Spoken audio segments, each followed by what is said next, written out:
Assalamualaikum warahmatullahi wabarakatuh. Sahabat sekalian, kali ini saya ingin menyampaikan kisah-kisah tentang ulama Nusantara. Untuk kali ini, Syekh Nawawi Al-Bantani yang meluruskan arah masjid. Syekh Nawawi Al-Bantani adalah salah satu ulama Nusantara yang mendunia. Suatu ketika, Syekh Nawawi Al-Bantani berkunjung ke Jakarta, yang dahulu bernama Sunda Kelapa. Di daerah Koja di Jakarta Utara, terdapat orang alim dari keturunan Sayyid. Orang alim itu bernama Sayyid Utsman bin Aqil bin Yahya Al-Alawi. Saat itu, Sayyid Utsman membangun sebuah masjid jami di daerah Pekojan, Jakarta Utara. Sebagai pemrakarsa masjid itu, tentu saja Sayyid Utsman lah yang menunjuk kiblatnya. Suatu ketika, Syekh Nawawi datang berkunjung ke masjid yang dibangun oleh Sayyid Utsman itu. Akan tetapi, ketika melihat posisi masjid itu, Syekh Nawawi kemudian berpendapat bahwa masjid itu tidak dapat mengarah kiblat secara tepat. Maka Syekh Nawawi menunjukkan arah kiblat yang tepat.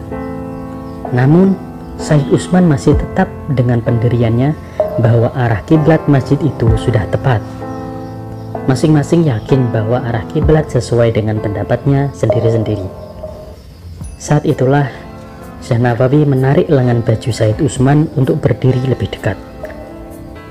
"Lihatlah di sana," kata Syekh Nawawi seraya menunjuk dengan jari tangannya ke arah kiblat yang dimaksud. "Itulah Ka'bah. Jelas tampak dari tempat kita berdiri ini. Jelas kelihatan, bukan? Sedangkan letak masjid ini agak ke kiri dari letak Ka'bah itu. Jadi letak masjid itu perlu digeser lagi kiblatnya agak ke kanan," tambah Syekh Nawawi.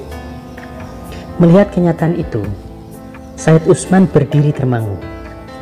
Benar, arah kiblat masjid itu ternyata kurang tepat. Sayyid Utsman pun mengetahui kebenarannya dan mengakui kelebihan Syekh Nawawi. Segera Sayyid Utsman menjabat tangan Syekh Nawawi, bermaksud mencium tangannya sebagai tanda penghormatan kepadanya. Akan tetapi, Syekh Nawawi segera menarik tangannya kembali, sehingga tangannya terhindar dari ciuman tangan dari Syekh Sayyid Utsman. "Mengapa engkau menolak tanganku untuk aku cium sebagai tanda penghormatan kepada tingginya ilmumu?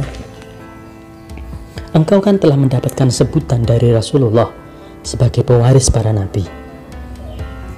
"Ya, aku dikaruniai Allah untuk memperlihatkan Ka'bah dari jarak yang jauh. Namun engkau adalah seorang Habib, seorang Sayyid. Engkau adalah keturunan dari Ahlul Bait Rasulullah yang harus dihormati," kata Syekh Nawawi dengan tetap menaruh hormat kepada Sayyid Utsman.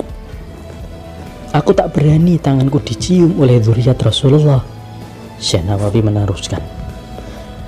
Mendengar jawaban Syekh Nawawi tersebut, Sayyid Utsman segera mendekap dan memeluk tubuh Syekh Nawawi dan mencium keningnya sebagai penghormatan terhadap ketinggian ilmunya. Mendapat perlakuan seperti itu, akhirnya Syekh Nawawi tidak kuasa menolak. Keduanya terharu, lalu sama-sama meneteskan air mata sebab rasa haru yang sangat dalam. Sekian kisah kita hari ini, semoga bermanfaat bagi kita semua. Wassalamualaikum warahmatullahi wabarakatuh.